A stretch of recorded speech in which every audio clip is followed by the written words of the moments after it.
So I'm losing muscle. Last year my arms were 15. This year my arms are 14. Why? Why is this happening? I'm eating the same. I'm working out even harder. Hey, in fact, I'm even lifting more. I'm curling 10, 20 more pounds than I did last workout. So how can my arms be getting smaller? Let's look at the reality. What's your age? What is your age? For every 10 years, your body changes, your metabolism slows down. It goes from anabolic and anabolism, storing more protein and nutrients, contributing more nutrients and protein to your muscles, and it shifts over to catabolism, which is breaking down those valuable nutrients and getting rid of them. But why does your body get rid of valuable nutrients? The answer does not lie here. Don't look over there. Don't look at the word anabolic, because it doesn't exist anymore for you. Once every 10 years after 40 years old, there is no more anabolic. That's for it. First of all, this video is not meant for recommendation or advice. This video is meant strictly for educational purposes only. So let's look at the reality. Let's go back to the basics. You are what you eat. You are what you assimilate. It's what you take in. The amount of what you eat now after 40 years old can't be the same as when you were younger and expect to gain muscle, because the anabolic don't apply to you. So what does apply to you? What applies to you? Preservation, restoration, recuperation.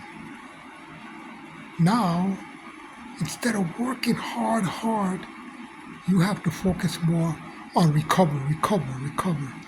How do you recover? When you go to sleep,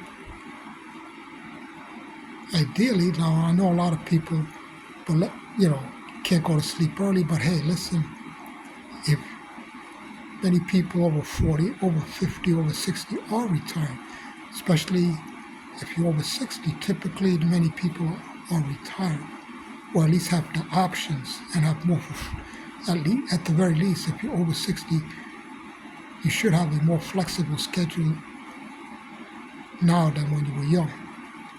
So you should be able to go to sleep earlier, of course. Look at me. But it's important that you go to sleep earlier and you sleep when it's dark, because the light that hits your eyes stimulates cortisol. Cortisol is stimulated by the sunlight. The sunlight is meant to wake you up.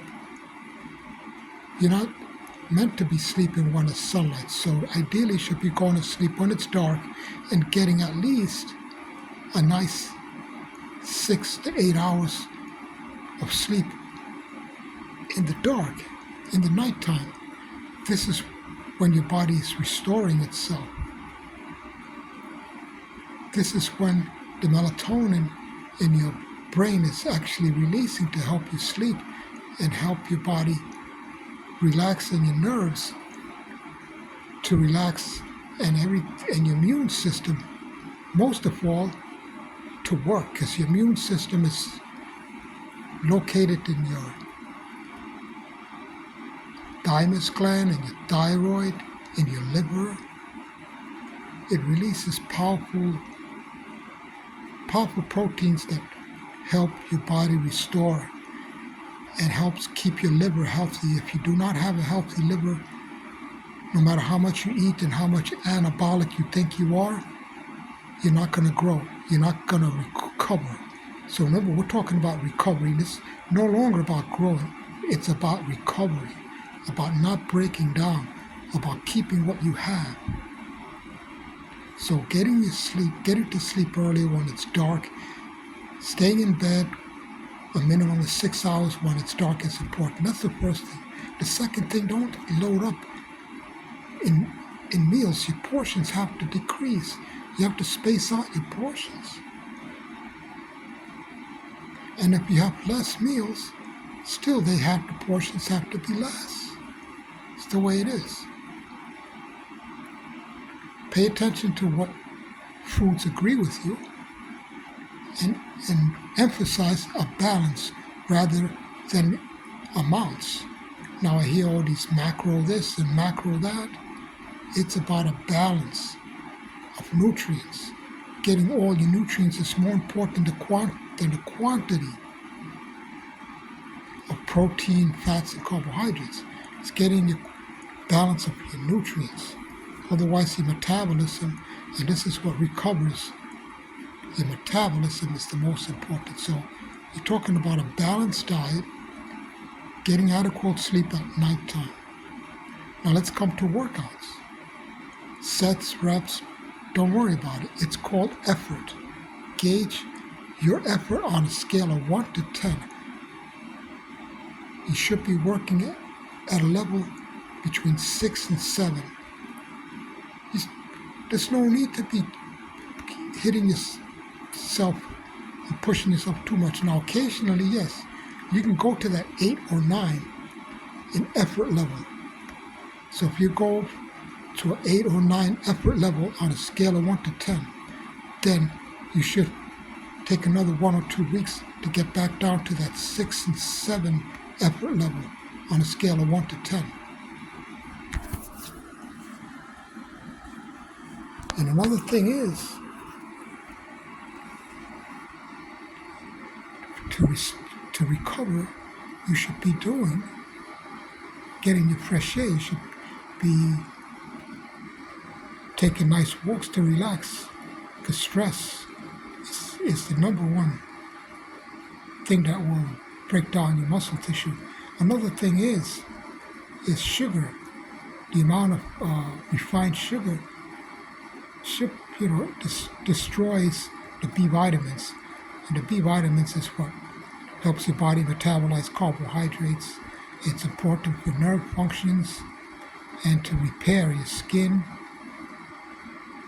and your practically everything else, your brain, your nervous system. Recovery. So let's just focus on recovery. Stretch, it's very important for recovery. There are a lot of different forms of stretch. Everybody's focusing on dynamic stretching, but the stretching should be gentle, number one. Don't overstretch. And it should be a supportive stretch. What I mean by supportive stretch, like say you want to stretch your hamstrings, the worst thing to do is just stand up and bend down and reach and touch your toes, because your spine is not supported. It's placing a lot of compression on your spine. Much safer to stretch in a position that does not require gravity. So an alternative to that would be lying on your back, which is the position where you have less gravity in your body, and raising one leg at a time in a gentle manner. Just to use that as an example. And from a practical standpoint, when you eat, what goes in should be utilized. How do you know that? Well, there are many tests when you eliminate water in your body, for example. There are certain test strips. They call urine test strips. Some urine test strips will test the amount of protein and nitrogen that your body is excreting. And this is very important. And you can order this test. You can see for yourself how much nitrogen, and nitrogen is the active, usable protein in your body, is nitrogen. It's not the protein powder on the label, it's nitrogen. That's the usable form of protein after your body metabolizes food. You will be able to see the nitrogen in your urine through urine strips.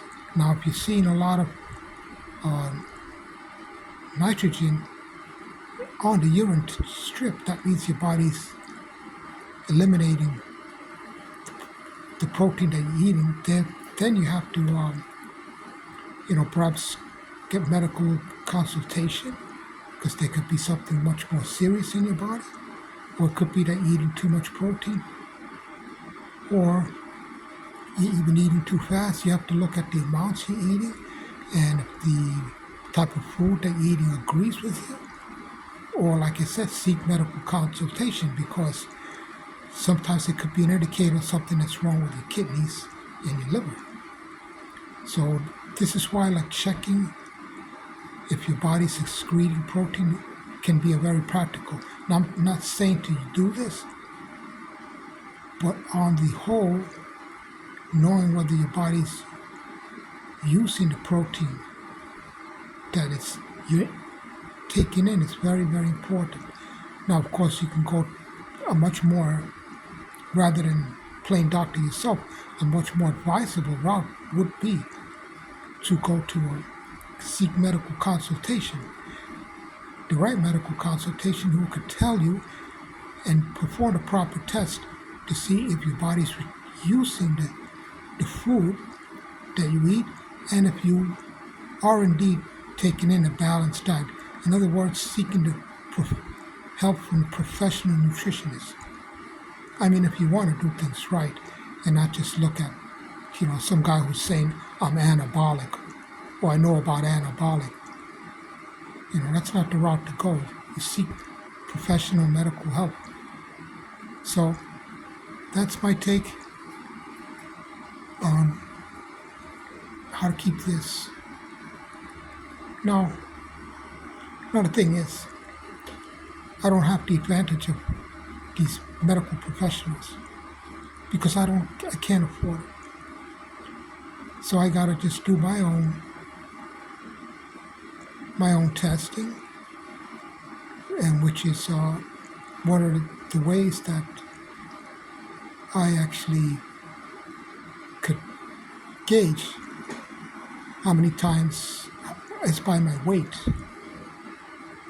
and by the calipers.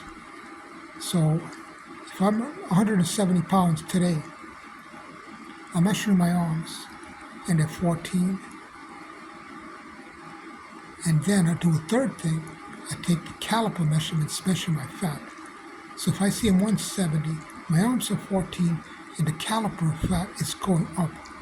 That indicates to me that my body's not utilizing protein. My body's storing what I eat as fat. So that can indicate problem with handling carbohydrates, sugars, or simply that I'm not sleeping enough, or training too hard. So for me, I have to use other indicators. I have to use other indicators to let me know. But anyway, that's my take on all this, how to maintain. It's all about maintain your muscle after 60 especially.